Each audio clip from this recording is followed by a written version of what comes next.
Hello everyone, welcome to Physics Mafia. Today we are going to discuss problem number 1.42 from Irodo-Hitley series. इस problem में हमें दे रखा है कि particle moves along a plane trajectory y as a function of x with velocity v whose modulus is constant, यानी कि जिस ट्रेजेक्टरी पर पार्टिकल चलता है उस ट्रेजेक्टरी में उसकी जो स्पीड है, modulus of velocity, magnitude of velocity जो कि स्पीड होगा वो कांस्टेंट है। और y as a function of x के साथ जब भी चलेगा तो एक्सेलरेशन हमें बताना है at point x equal to zero, जिस भी ट्रेजेक्टरी पर वो चलेगा जब वो उसकी x इक्वल टू जीरो यानी कि ओरिजिन पर जब होगा x इक्वल टू जीरो होगा, ओरिजिन सॉरी डिपेंडेंट होगा कि कर्वेचर कैसा है या फिर तुम्हारी इक्वेशन कैसी है, उसके हिसाब से x इक्वल टू जीरो पर y की वैल्यू जो मर्जी आए लेकिन x की कोऑर्डिनेट जीरो होना चाहिए। उस जगह पर रेडियस ऑफ कर्वेचर और एंड एक्सेलरेशन हमें उसका पार्टिकल का हमें बताना पड़ेगा। दो पार्ट दे रखे हैं हमें। अगर ट्रेजेक्टरी जो है, पहला पार्ट है कि पैराबोलिक हो y equal to X square के हिसाब से, दूसरा पार्ट दे रखा है कि इलिप्टिकल ट्रेजेक्टरी हो X square by A square plus Y square by B square equal to 1 A और बी जहां पर कांस्टेंट है। इसके हिसाब से दोनों ट्रेजेक्टरी में हमें एक्स की वैल्यू जीरो पर एक्सेलरेशन और रेडियस ऑफ कर्वेचर बतानी है। तो पहला पहला जो पार्ट हम सोल्व करेंगे y equal to X square, उसको देखते हैं। इसमें y equal to X square एक पैराबोलिक इक्वेशन है जो y की पावर 1 है, यानी कि y की पावर 1 यानी कि y डायरेक्शन में, यानी कि पॉजिटिव y डायरेक्शन में ओपनिंग पैराबोला होगा, और अपवर्ड ओपनिंग पैराबोला जिसके x इक्वल टू जीरो पर y की वैल्यू जीरो होगी। यहाँ से हमें पता चल रहा है x की वैल्यू जीरो रखने पर y जीरो होगा, यानी कि ओरिजिन से पास होगा। यहाँ पर जो इसका स्लोप होगा वो हॉरिजॉन्टल होगा, यानी कि टेंजेंट जो होगी हॉरिजॉन्टल होगी, एक्स एक्सिस के अलोंग होगी। तो पार्टिकल जो होता है कर्ड पाथ पर उसकी जो वेलोसिटी होती है इंस्टेंटेनियस, वो टेंजेंट के अलोंग होती है। इस पॉइंट पर टेंजेंट एक्सिस के अलोंग है तो उसकी जो वेलोसिटी होगी एक्स एक्सिस के अलोंग v इस तरफ होगी। या फिर हम ऐसे भी निकाल सकते हैं, मैथमेटिकली भी कैलकुलेट कर सकते हैं अगर हम ग्राफ से नहीं देखना चाहें तो, कि D Y by D X जो होगा इसका rate of change of Y with respect to X, या फिर मैं बोल सकता हूँ slope D Y by D X. ए तो ऐसे कैसे एक्स स्क्वायर का डिफरेंशिएशन 2x बन जाएगा और एक्स के रेस्पेक्ट में एक्स का डिफरेंशिएशन 1 बन जाएगा। तो 2ax इसका डिफरेंशिएशन होगा एक्स के रेस्पेक्ट में, और D Y by D X को स्लोप को मैं लिख सकता हूँ टेन थीटा, और टेन थीटा 2x की वैल्यू है, और टेन थीटा की वैल्यू 2x है, और एक्स की वैल्यू जीरो पर, एक्स की वैल्यू जीरो पर जहाँ पर हमें पूछा गया है वो टेन थीटा जीरो आएगा, यानी कि थीटा जीरो आएगा। स्लोप हॉरिजॉन्टल होगा, टेंजेंट हॉरिजॉन्टल होगी, वेलोसिटी पूरी की पूरी एक्स एक्सिस के अलोंग होगी। तो वी एक्स तो वी होगा तुम्हारा और वी वाई तुम्हारा जीरो होगा, क्योंकि वेलोसिटी एक्स एक्सिस में ही है, वाई में नहीं है। अब तुम्हारा y equal to X square के हिसाब से जो कर्वेचर डिवाइड बाई डी तुमने 2x निकाला, उसके हिसाब से मैं x और y में वेलोसिटी का रिलेशन अगर मैं निकालना चाहूँ तो जो D Y by D T होगा वो 2ax dx by D T, मैं टाइम के रेस्पेक्ट में इस इक्वेशन को डिफरेंशिएट करता हूँ तो y का तो D Y by D T बन जाएगा इक्वल टू ए ऐसे कैसे एक्स स्क्वायर का 2x, और x का t के रेस्पेक्ट में dx बाई डी टी बनेगा। x का x के रेस्पेक्ट में 1 होता है डिफरेंशिएशन, लेकिन t के रेस्पेक्ट में तो dx बाई डी टी होगा। जैसे y का t के रेस्पेक्ट में D Y by D T इधर लिखा हुआ, वैसे ही इधर x का t के रेस्पेक्ट में dx बाई डी टी क्यों नहीं लिखेंगे, वो भी लिखेंगे। या फिर मैं बोलूँ कि इसका डिफरेंशिएट कर लिया वाई एक्स के रेस्पेक्ट में D Y by D X equal to 2x, X को डी एक्स को उधर भेज दो तो D Y equal to 2x dx, और दोनों तरफ डी टी से डिवाइड कर दो, ये इक्वेशन बनेगी। दोनों तरीके से कर सकते हैं, यानी कि D Y by D T तो वाई डायरेक्शन में velocity as a function of D Y D T Y direction की वेलोसिटी होगी इक्वल टू 2x ऐसे कैसे, और D X by D T X direction की वेलोसिटी होगी। एक्स और वाई में जो वेलोसिटीज होंगी उनका रिलेशन है हमारे पास में। अब टाइम के रेस्पेक्ट में दोबारा डिफरेंशिएट कर देंगे तो एक्सेलरेशन आ जाएगी, क्योंकि हमें एक्सेलरेशन निकालनी है। तो टाइम के रेस्पेक्ट में दोबारा से डिफरेंशिएट कर दिया तो D Y by D of V Y by D T, ये एक्सेलरेशन इन वाई डायरेक्शन बन जाएगा इक्वल टू 2a तो कांस्टेंट है, 2a कांस्टेंट है तो अब ये x और vx दो वेरिएबल है, x भी बदलेगा x कोऑर्डिनेट भी, और x में स्पीड भी बदलेगी क्योंकि कर्ड पाथ है। पूरी की पूरी वेलोसिटी vx हमेशा x में vx थोड़ी रहेगी, जब कैसे जाएगा तो इसकी टेंजेंशियल स्पीड भी रहेगी, तो x का कंपोनेंट लगातार, क्योंकि एंगल बदलेगा उसका x के साथ में कर्व का, तो x में जो कंपोनेंट आएगा वेलोसिटी का वो बदलेगा। तो वेरिएबल होंगे x और vx दोनों, इसलिए 2a तो कांस्टेंट है और x और vx का मल्टीप्लिकेशन लगा देंगे डिफरेंशिएशन में, x का डिफरेंशिएशन dx बाई dt और vx ऐसे कैसे, प्लस इस बार x ऐसे कैसे और vx का differentiation d of vx by dt। जो d of vy by dt होगा y की वेलोसिटी जो फंक्शन ऑफ टाइम का जो डिफरेंशिएशन है rate of change of y with respect to time, वो y की एक्सेलरेशन बन जाएगी। रोडो में एक्सेलरेशन को w से लिखते हैं तो हम इसको wy लिख लेते हैं। Acceleration in y direction is equal to 2a times dx by dt क्या बन जाएगा, x की velocity rate of change of x, तो x की वेलोसिटी vx और ये भी vx, ये तो vx स्क्वायर बन गया, प्लस x टाइम्स x का वेलोसिटी का रेट ऑफ चेंज, x की एक्सेलरेशन wx लिख देंगे इसको। x की वैल्यू जीरो पर हमसे पूछा गया तो x की वैल्यू अगर हम जीरो रखेंगे यहाँ पर तो यहाँ पर हमें मिलेगा wy equal to 2a vx square plus zero, और vx स्क्वायर की बात करें तो vx का वैल्यू हमें पता है कि इस इंस्टेंट पर x की वैल्यू जीरो पर vx पूरा का पूरा v है, तो ये क्या बन जाएगा 2a into v x square into plus में जीरो, तो वी एक्स स्क्वायर को वी स्क्वायर लिख देंगे, वी एक्स के वी रख देंगे तो वी स्क्वायर बन जाएगा। तो y में जो एक्सेलरेशन है वो 2a वी स्क्वायर बन जाएगा। x की वैल्यू जीरो पर पूरी की पूरी वेलोसिटी x में है, आई वी आई कैप लिख सकता हूँ, आई कैप में है, नॉर्मल एक्सेलरेशन जो है परपेंडिकुलर एक्सेलरेशन डब्ल्यू एन वो डब्ल्यू वाई होगा, क्योंकि अगर पार्टिकल की वेलोसिटी इस कर्व पाथ पर चल रहा है, एक्स में वेलोसिटी है, तो परपेंडिकुलर एक्सेलरेशन तो वाई की एक्सेलरेशन ही होगी ना यार। तो नॉर्मल एक्सेलरेशन वाई की एक्सेलरेशन ही होगी, जो कि 2 a v² के बराबर होगा। टेंजेंशियल एक्सेलरेशन की बात करें जो कि एक्स डायरेक्शन में होगी, क्योंकि वेलोसिटी एक्स डायरेक्शन में है, तो टेंजेंशियल एक्सेलरेशन ही एक्स डायरेक्शन में आ सकती है। और क्योंकि पार्टिकल की स्पीड कांस्टेंट है, तो स्पीड का रेट ऑफ चेंज, वेलोसिटी का मैग्नीट्यूड स्पीड का रेट ऑफ चेंज जो होगा वो 0 होगा, क्योंकि स्पीड कांस्टेंट है। तो टेंजेंशियल स्पीड जो है इसकी ये कांस्टेंट है, ठीक है। और क्योंकि टेंजेंशियल स्पीड कांस्टेंट है तो टेंजेंशियल एक्सेलरेशन 0 होगा। अब नेट एक्सेलरेशन की बात करें तो x = 0 पर हमें टेंजेंशियल एक्सेलरेशन पता है, नॉर्मल एक्सेलरेशन पता है, तो नेट एक्सेलरेशन दोनों का स्क्वायर का एडिशन कर देंगे। टेंजेंशियल एक्सेलरेशन x में होगा और नॉर्मल एक्सेलरेशन y में, तो इन दोनों का रिजल्टेंट जो आएगा वो नेट एक्सेलरेशन होगा, दोनों के स्क्वायर करके ऐड करके रूट ले लेंगे। तो टेंजेंशियल एक्सेलरेशन 0 और नॉर्मल एक्सेलरेशन 2a v² का स्क्वायर और रूट लेंगे तो वही बन जाएगा। जो y में एक्सेलरेशन है वही नेट एक्सेलरेशन, क्योंकि x में तो है नहीं। तो w जो होगा नेट एक्सेलरेशन 2a v² के बराबर ही होगा। अब रेडियस ऑफ कर्वेचर की बात करें तो पहले पार्ट का एक्सेलरेशन तो आ गया नेट की 2a v² है। x = 0 पर radius of curvature, radius of curvature क्या होगा, किसी पार्ट का रेडियस ऑफ कर्वेचर क्या होगा, दो तरीके से निकाला जा सकता है। हम फिजिक्स वाले मेथड से निकाल लेते हैं, r = v² में WN नॉर्मल एक्सेलरेशन। तो क्योंकि जो रेडियस ऑफ ए परपेंडिकुलर को मैं v²/r रेडियस ऑफ कर्वेचर लिख सकता हूँ, तो r क्या बन जाएगा v² में ए परपेंडिकुलर यानी कि नॉर्मल एक्सेलरेशन। यहाँ पर रखेंगे तो v² में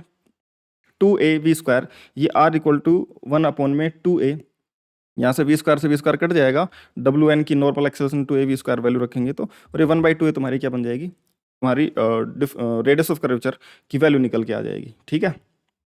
या फिर तुम इसको दूसरे मेथड से भी कर सकते हो, मैथमेटिकली मैंने तुम्हें सिखा रखा है, इससे पहले भी क्वेश्चंस आए हैं रेडियस ऑफ कर्वेचर के, वहाँ पे मैंने तुम्हें सिखाया कि जो मैथमेटिकल इक्वेशन है रेडियस ऑफ कर्वेचर की, कोई भी y as a function of x अगर तुम्हें पता हो, तो किसी भी पॉइंट पर x, y पर जो रेडियस ऑफ कर्वेचर होगा वो 1 + dy/dx का होल स्क्वायर और इस पूरे की पावर 3/2 अपॉन में modulus of d2y/dx², double derivative. तो हमारे पास यहाँ पर y = ax² हमें दे रखा था, तो dy/dx तो क्या बन जाएगा 2ax, और इसका डबल डिफ्रेंशिएशन करेंगे d2y/dx², d2y/dx² ये बन जाएगा, इसका 2a तो कांस्टेंट था और x का डिफ्रेंशिएशन 1, तो डबल डेरिवेटिव तो 2a आ गया, और x की वैल्यू 0 पर dy/dx क्या रहेगा 0 रहेगा, क्योंकि x की वैल्यू 0 रखो तो ये वाला टर्म 0 हो जाएगा, ये तो कांस्टेंट है तो ये तो इतना का इतना ही रहेगा। तो जो रेडियस ऑफ कर्वेचर अब बनेगा, अब रेडियस ऑफ कर्वेचर बनेगा, तो यहाँ पर देखो 1 + 0 का स्क्वायर, क्योंकि dy/dx 0 है, तो 0 का स्क्वायर 0, 1 प्लस समथिंग 1 की पावर जो मर्जी कर लो तुम 1 ही रहेगा, अपॉन में नीचे d2y/dx², ये डबल डेरिवेटिव तुम्हारा 2 है, तो कितना बन जाएगा 1/2 है, सिंपल। इस तरीके से भी तुम कर सकते हो, तो मैथमेटिकल इक्वेशन से भी कर सकते हो, और फिजिक्स की जो रेडियस ऑफ कर्वेचर की पाथ की कर्व की जो डेफिनेशन है, अगर कर्व पाथ में पार्टिकल चल रहा हो तो वो भी लगा सकते हैं, ठीक है। अच्छा, नेक्स्ट जो सेकंड पार्ट है, सेकंड पार्ट में पूछा है कि जो ट्रेजेक्ट्री है x² अपॉन में a² + y² / b² = 1, ये एक इलिप्टिकल पाथ होता है, इलिप्टिकल ट्रेजेक्ट्री है। With respect to time differentiate करेंगे तो वेलोसिटी का रिलेशन आएगा, फिर से डिफरेंशिएट करेंगे तो एक्सेलरेशन का रिलेशन आ जाएगा। इसको डिफरेंशिएट करेंगे, देखो a² तो ऐसे कैसे और b² यहाँ पर ऐसे कैसे, x² का डिफरेंशिएशन 2x और x का डिफरेंशिएशन dx/dt,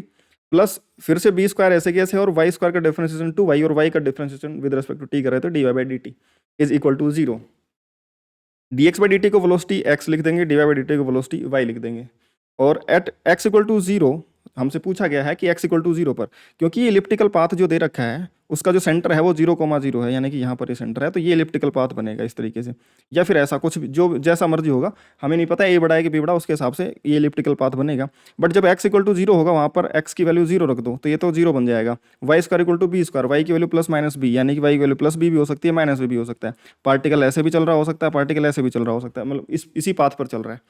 तो अब +b और -b दोनों ही पॉइंट पर जो स्लोप होगा वो हॉरिजॉन्टल होगा, स्लोप 0 होगा, टेंजेंट हॉरिजॉन्टल होंगी, तो वेलोसिटी जो भी होगी वो +x या -x में ही होगी, यानी कि इस इंस्टेंट पर भी x में वेलोसिटी जो स्पीड जो है वो x की डायरेक्शन में है, और स्पीड क्योंकि कांस्टेंट है तो टेंजेंशियल एक्सेलरेशन 0 होगी, यानी कि x की एक्सेलरेशन 0 होगी, यहाँ पर भी y में ही एक्सेलरेशन आएगी, जैसा कि फर्स्ट क्वेश्चन में आ रहा था, ठीक है।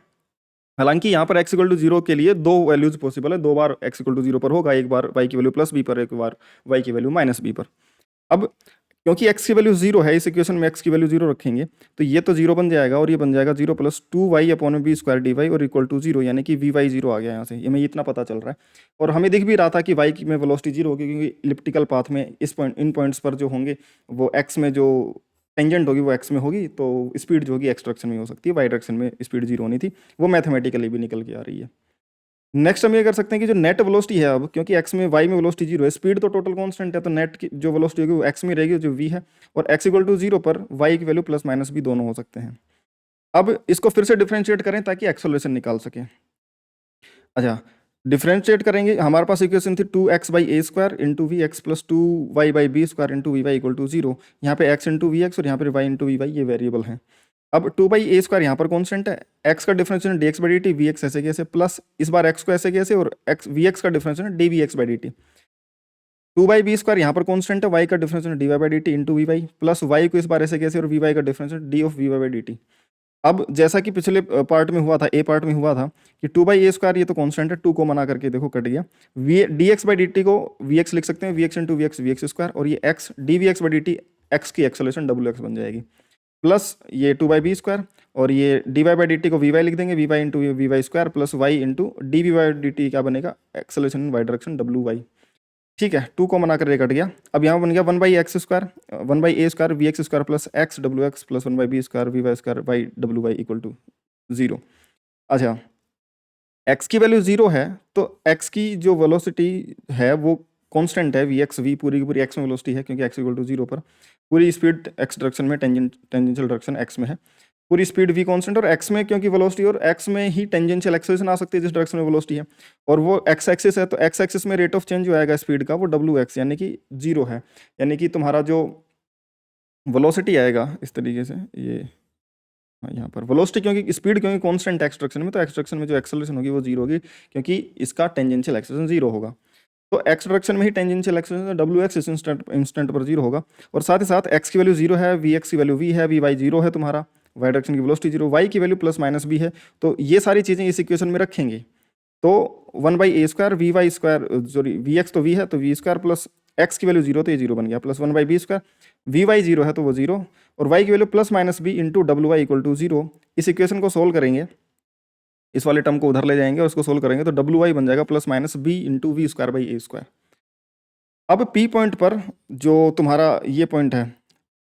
पी पॉइंट, यहाँ पर वाई डायरेक्शन में जो एक्सेलरेशन होगी वो नीचे की तरफ होगी, और यहाँ पर जो वाई डायरेक्शन में एक्सेलरेशन होगी वो ऊपर की तरफ होगी, क्योंकि कर्व ऊपर की तरफ है, तो यहाँ पर ऊपर की तरफ घूम रहा है तो एक्सेलरेशन ऊपर, यहाँ पर नीचे की तरफ ऐसे घूमेगा नीचे की तरफ आएगा, यानी कि डायरेक्शन नीचे की तरफ झुक रही है, यानी कि एक्सेलरेशन नीचे की तरफ होगी, क्योंकि डायरेक्शन नीचे की तरफ चेंज होना स्टार्ट हो रही है, तो वो एक्सेलरेशन की डायरेक्शन है प्लस माइनस, बट मैग्नीट्यूड तो सेम ही होगा दोनों जगह पर, है ना, प्लस माइनस का ही डिफरेंस आ रहा है, बट मैग्नीट्यूड तो b टाइम्स v²/a² ही है दोनों जगह पर, कोई फर्क नहीं पड़ता। नेट एक्सेलरेशन की बात करेंगे तो wx² प्लस wy² का स्क्वायर रूट, या फिर w नॉर्मल w टेंजेंशियल का स्क्वायर रूट, स्क्वायर के एडिशन का स्क्वायर रूट, वो एक ही बात है। तो क्योंकि x में एक्सेलरेशन 0 तो wy के बराबर ही नेट एक्सेलरेशन हो जाएगी, जो कि b v²/a² ये मैग्नीट्यूड होगा दोनों जगह पर, पी और क्यू दोनों पॉइंट्स पर। रेडियस ऑफ कर्वेचर की बात करें तो फिर से वही बात है, या तो हम मैथमेटिकल इक्वेशन 1 प्लस dy/dx का होल स्क्वायर की पावर 3/2 भी कर सकते हैं, बट क्योंकि इलिप्टिकल इक्वेशन है और इसमें डिफरेंशिएशन करना थोड़ा सा आसान काम नहीं होगा, इक्वेशन बड़ी बनेंगी, तो हम क्यों करें, जब हमने एक्सेलरेशन निकाल ली है, वेलोसिटी निकाल ली है, तो हम क्यों ना फिजिक्स के डेफिनेशन से इसको आसानी से सोल्व कर लें, बाकी किया उससे भी जा सकता है ना, अगर नहीं हो तो बताना, मैं तुम्हें टेलीग्राम चैनल पर, टेलीग्राम ग्रुप पर आकर तुम मुझसे डिस्कस कर सकते हो, वहाँ तुम्हें सारा एक्सप्लेनेशन दे दूंगा किस तरीके से होगा, तो वो तुम खुद से ट्राई करना मैथमेटिकल इक्वेशन से, बट हम क्योंकि आसानी सोल्व कर सकते हैं फिजिक्स की डेफिनेशन, रेडियस ऑफ कर्वेचर की डेफिनेशन से, तो हम उसी से कर लेते हैं। नॉर्मल एक्सेलरेशन जो होगी, क्योंकि इस इंस्टेंट पर मान लो ये इस पॉइंट पर था velocity v, normal acceleration y direction में होगी, जो कि b v²/a², और वेलोसिटी के परपेंडिकुलर एक्सेलरेशन नॉर्मल एक्सेलरेशन, तो वो नॉर्मल एक्सेलरेशन क्या हो जाएगा, a perpendicular v² radius of curvature, तो रेडियस कर्वेचर क्या बन जाएगा v²/a परपेंडिकुलर नहीं कि wn नॉर्मल एक्सेलरेशन, तो v² अपॉन में नॉर्मल एक्सेलरेशन उस पॉइंट पर है b v²/a², अभी हमने कैलकुलेट करा, ठीक है, तो v² से v² कट जाएगा और ये बन जाएगा a²/b, ये रेडियस ऑफ कर्वेचर आ जाएगा, ठीक है। तो आई होप कि तुम्हें ये सोल्यूशन समझ में आया होगा, और ऐसे इंटरेस्टिंग सॉल्यूशंस के लिए तुम चैनल को सब्सक्राइब कर सकते हो, अपने फ्रेंड्स के साथ शेयर कर सकते हो, और अपना टेलीग्राम पर चैनल ज्वाइन कर सकते हो, जहाँ पर सारी क्लासेस की अपडेट्स वगैरह आ जाती हैं, अपना माफियाज डाउट किलर्स ग्रुप के नाम से अपना टेलीग्राम डाउट ग्रुप है जहाँ पर बच्चे आपस में डाउट डिस्कस करते हैं, और मैं भी वहाँ पर लाइव ऑडियो सेशन लेता हूँ, तो तुम वहाँ पर आके मुझसे भी डायरेक्ट अपने डाउट डिस्कस कर सकते हो। ठीक है, और किसी भी तरीके का फिजिक्स का डाउट हो या फिर तुम्हारा प्रोफेशन रिलेटेड डाउट हो, तुम वहाँ पर आके मुझसे डिस्कस कर सकते हो। ठीक है, तो ठीक है भाई, आज के लिए इतना ही, बाकी मिलते हैं नेक्स्ट वीडियो में। बाय।